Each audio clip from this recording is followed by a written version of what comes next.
We took it all. We brought them to our land. An endless night, ember hot and icy cold. The rage of the earth. We made this curse. Carved it in the blood on our backs. We did not see. We could not, but she did. And in the end... What will I become? Senua's Saga.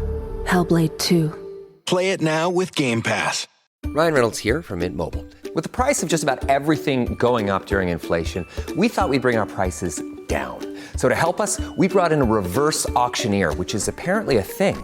Mint Mobile Unlimited Premium Wireless. How to get 30, 30, bit to get 30, bit to get 20, 20, 20, bit to get 20, 20, bit to get 15, 15, 15, 15, just $15 a month? Sold! Give it a try at mintmobile.com/switch. $45 up front for 3 months plus taxes and fees. Promo rate for new customers for limited time. Unlimited more than 40 gigabytes per month. Slows full terms at mintmobile.com.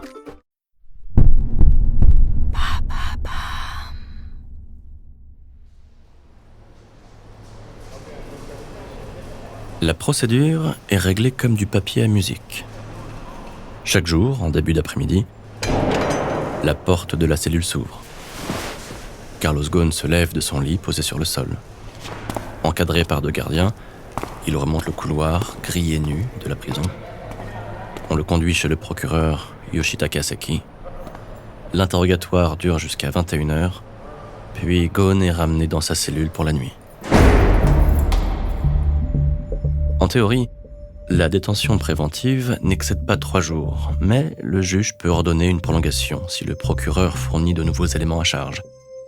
Dans les faits, la détention peut durer indéfiniment. Carlos Ghosn a engagé Motonari Otsuru pour assurer sa défense. Otsuru est un ancien procureur. Il connaît le fonctionnement de la justice japonaise comme le fond de sa poche.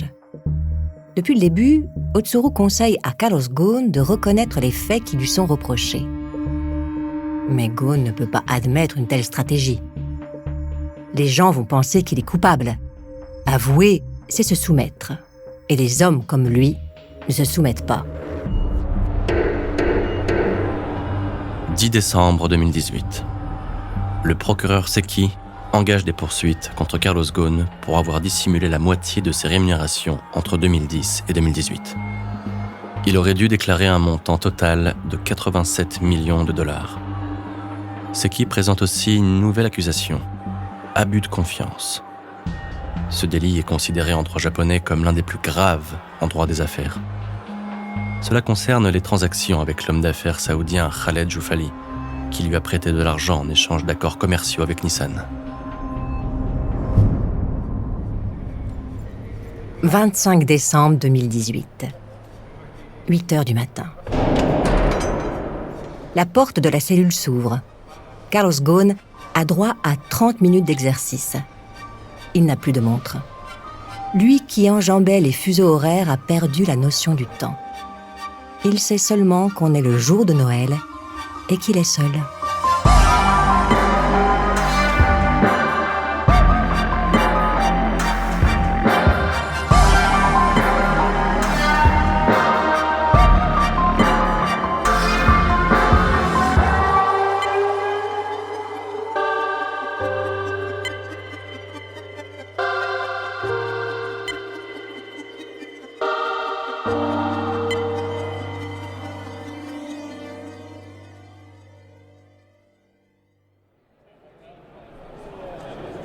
« 8 janvier 2019, 10h30. Plus de 1000 personnes s'entassent sur les bancs du tribunal de Tokyo. Le ministère de la Justice a dû procéder à un tirage au sort pour désigner ceux qui auraient le privilège d'assister à l'audience. Une porte s'ouvre. Les flashs crépitent comme des feux d'artifice. On se croirait à Versailles. Un murmure parcourt la salle du tribunal. Carlos Ghosn apparaît. Il a maigri. Ses traits ont vieilli. Dans sa tunique de détenu, l'homme d'affaires écoute le juge lui dire ses droits constitutionnels. La lecture s'achève. Ghosn attend que le calme revienne. La loi japonaise l'autorise à s'exprimer publiquement lors de cette audience. Il veut qu'on entende sa vérité. Oui, Khaled Joufali lui a fourni une aide financière. Et oui, Khaled Joufali entretenait des relations commerciales avec Nissan, mais les deux choses n'ont rien à voir l'une avec l'autre. Le juge se tourne vers Ghosn. « Votre demande de libération sous caution est rejetée. » Paris, 10 janvier 2019. Cela fait 1 heure que Carole, la seconde femme de Carlos Ghosn, patiente sur une banquette. Sa jambe est prise de tressautements d'impatience. Sa visite a été signalée au secrétariat général de l'Élysée, mais personne n'est venu l'accueillir. Elle est là pour plaider la cause de son mari, dont les conditions de détention sont inhumaines. Une porte s'ouvre. Un huissier s'avance. Les talons de ses chaussures claquent sur le carrelage du grand hall. Il tend la main. Carole lui remet une lettre. La présidence sera informée de sa démarche. Fin de la visite. Le gouvernement français se préoccupe des intérêts de Renault, pas de Carlos Ghosn. 23 janvier 2019. Carlos Ghosn a rédigé sa lettre de démission. Il quitte Renault. Ghosn a tourné le texte de telle manière qu'on ne puisse pas lui sucrer ses droits à la retraite et sa rémunération de résultat. Il y en a quand même pour 30 millions d'euros. Ne pouvant compter que sur lui-même, l'ancien patron change d'avocat et de stratégie. Désormais, c'est silence radio. Il ne répond plus aux questions du procureur. Dans les semaines qui suivent, ses nouveaux conseillers négocient avec le juge les conditions de sa mise en liberté sous caution. Ghosn doit se rendre chaque jour chez son avocat où il doit passer la journée de 9h à 17h. Il ne peut utiliser Internet que dans les locaux de ce dernier. Pas de smartphone. Aucun contact avec les autres prévenus. Et dépôt d'une caution de 9 millions de dollars en liquide. Le 6 mars 2019, à 16h30, après 108 jours de détention, il quitte la prison de Kossuth.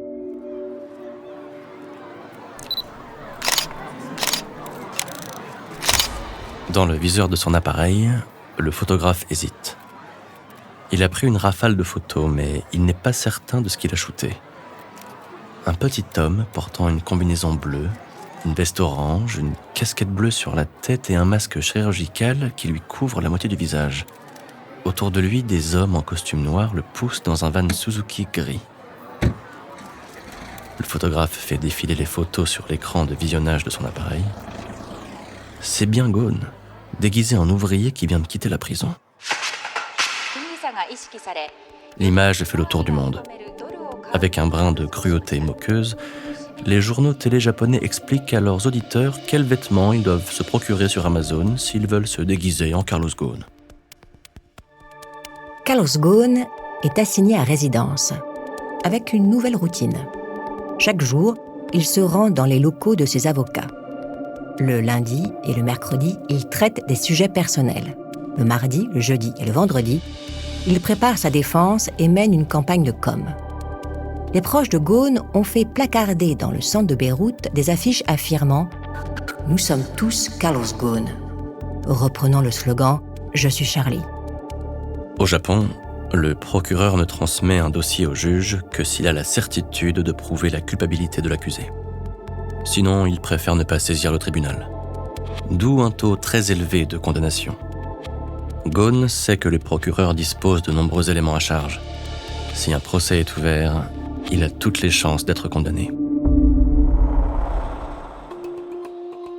Michael Taylor est un ancien béret vert reconverti dans la sécurité de VIP. Son nom est apparu lors d'un dîner auquel participait Carol Ghosn avec des amis à Beyrouth. Taylor est un type qui fait le job. Il ne s'embarrasse pas de cas de conscience. 1er juillet 2019, Beyrouth. Une douce lumière baigne le salon de la résidence. Par les vitres entr'ouvertes, un vent léger monte du jardin. Michael Taylor s'exprime lentement en insistant sur les détails. Il explique à Carol comment il voit les choses. Il a besoin d'une petite équipe. 3 hommes. Lui, son fils Peter, et un ancien milicien qu'il a connu lorsqu'il était en poste au Liban. Georges-Antoine Zayek. Il y a 2 façons de quitter le Japon. Par avion ou par bateau. L'avion est la solution la plus sûre. Reste à trouver le point de sortie. Après avoir examiné toutes les options, Taylor choisit l'aéroport de Kansai International à Osaka. C'est à 400 km de Tokyo. Mais le terminal des liaisons privées est tout neuf et assez calme. Peu de passagers, peu de surveillance. Avant de continuer cet épisode, nous voulions vous remercier pour votre écoute. Si vous voulez continuer de nous soutenir, abonnez-vous à la chaîne Bababam Plus sur Apple Podcasts. Cela vous permettra une écoute en avant-première et sans interruption. Ou bien écoutez ce message de notre partenaire, sans qui ce podcast ne pourrait exister. Ne partez pas. On se retrouve tout de suite. We took it all. We brought them to our land. An endless night, ember hot and icy cold. The rage of the earth. We made this curse. Carved it in the blood on our backs. We did not see. We could not, but she did. And in the end, What will I become? Senua's Saga. Hellblade 2. Play it now with Game Pass. 9 octobre 2019. Après plusieurs échanges de messages cryptés, Carlos Ghosn donne son feu vert au plan d'évasion de Taylor. L'homme d'affaires effectue 2 virements de ce compte HSBC vers des comptes d'une société gérée par Peter Taylor aux États-Unis. $540 000, puis $322 500. Avec cet argent, Taylor achète 2 malles de la marque Penn Elcom, celle qu'utilisent les roadies dans les concerts. Taylor perce 70 trous dans le plancher de chaque malle. Ghosn doit pouvoir respirer et la malle ne doit pas céder sous son poids. Michael Taylor réserve 2 jets auprès de la compagnie turque de charter MNG Jet. MNG Jet assure une liaison Istanbul-Osaka et ne pose pas de questions à ses clients. 28 décembre, 20h35. Michael Taylor et George Zayek décollent de l'aéroport d'Istanbul dans le premier jet privé. Le manifeste de vol prévoit une arrivée à Kansai International le 29 décembre à 10h et un retour à 23h. Cela laisse 13 heures pour réussir l'opération. En vol, Taylor et Zayek répètent l'histoire qu'ils ont inventée pour passer les contrôles de sécurité. Ils sont 2 violonistes qui viennent donner un concert à Osaka. Malheureusement, ils doivent repartir le soir même car ils ont un engagement le lendemain dans un autre pays.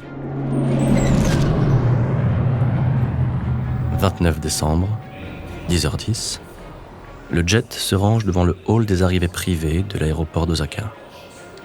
Devant l'agent de sécurité, Taylor débite son histoire bidon. L'agent regarde les 2 hommes. Zayek a une cicatrice sur le visage. Il est sourd de l'oreille gauche et a perdu une partie de la vue de l'œil gauche. Il boite et ressemble à un ancien combattant.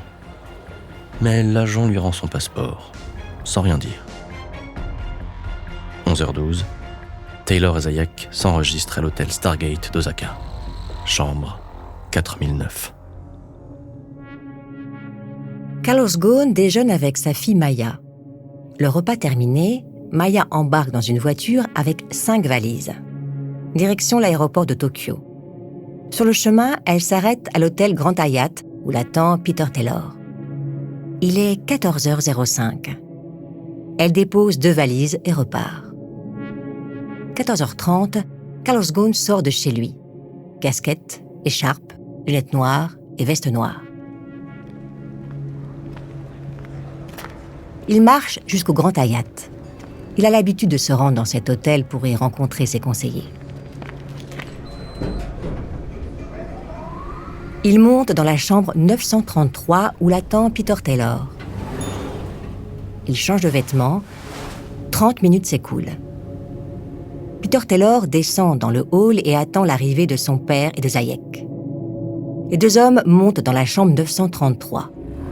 Peter Taylor prend un taxi et se fait conduire à l'aéroport. 15h30. La vidéosurveillance montre Ghosn, Taylor et Zayek qui sortent de la chambre 933. Ghosn porte de fines lunettes et un masque chirurgical. Tous les 3 sautent dans un taxi, direction la gare de Shinagawa. Ghosn et Zayek montent dans le wagon 1, Taylor dans le wagon 2. Le train pour Osaka part à 16h55. Pendant le trajet, Ghosn baisse la tête et ne parle à personne. 19h20, le train entre en gare de Shin-Osaka. Nouveau taxi jusqu'au Stargate Hotel. 20h25.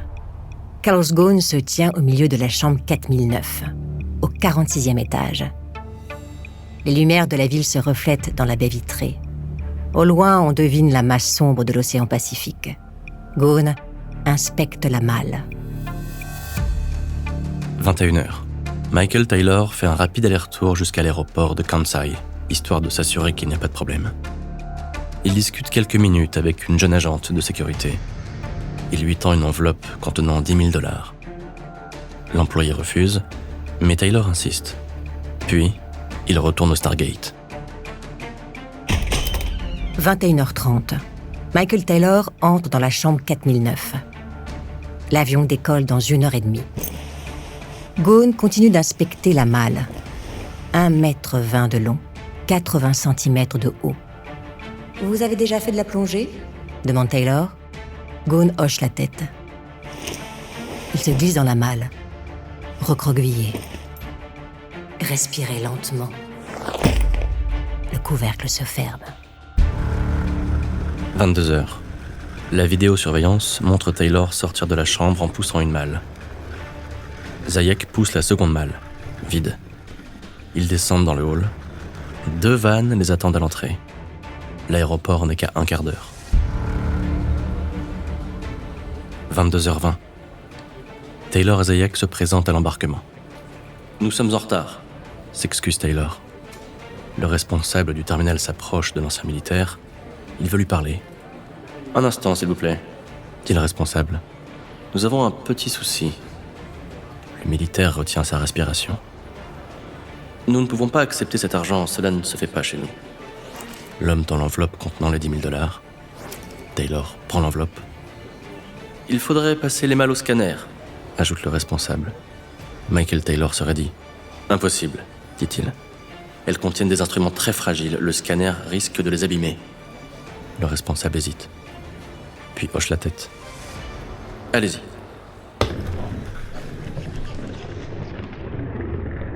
Carlos Ghosn sent le frottement des roues sur le tarmac. Des hommes parlent en japonais. L'un d'eux se met à râler tout ce qu'il peut. La première malle pèse le poids d'un âne mort. Il faut s'y mettre à 4 pour la soulever. À force de grognements et de jurons, les manutentionnaires hissent la malle sur le tapis roulant. Quand quelqu'un se met à crier « Arrêtez ! Arrêtez !» il y a un espace entre le haut du tapis roulant et l'entrée de la soute. Les roues sont coincées. La malle ne bouge plus. Carlos Ghosn serre les poings. Si près du but. Tout va échouer. Il va se faire prendre et cette fois, ce sera la prison pour des années. Michael Taylor se précipite. Il grimpe dans la soute. Il hurle des ordres aux manutentionnaires. « Poussez, bon sang, poussez !» La malle bouge.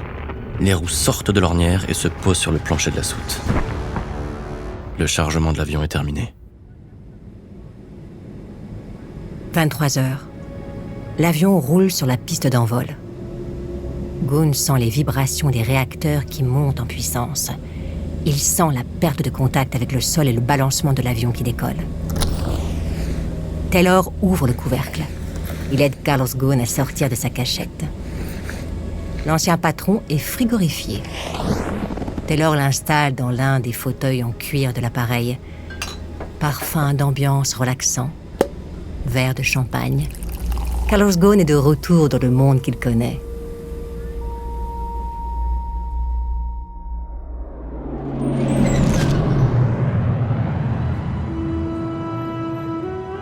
30 décembre 2019. Le jet se pose à Istanbul. Ghosn change d'avion. Il monte dans un second jet privé qui le conduit à Beyrouth. Le procureur de Tokyo annonce qu'il a saisi Interpol et qu'un mandat d'arrêt a été délivré contre Carlos Ghosn. Depuis son évasion, l'ex-patron travaille à sa défense. Mais l'affaire s'est métastasée comme un cancer. La justice française est saisie du dossier sur le volet Renault. Nissan a engagé des poursuites, réclamant 90 millions de dollars de dommages. Plusieurs banques comme HSBC, ABN AMRO et JP Morgan ont demandé à Carlos Ghosn de fermer ses comptes. Mais tant que l'ancien patron reste au Liban, la justice française et la justice japonaise ne peuvent pas l'atteindre.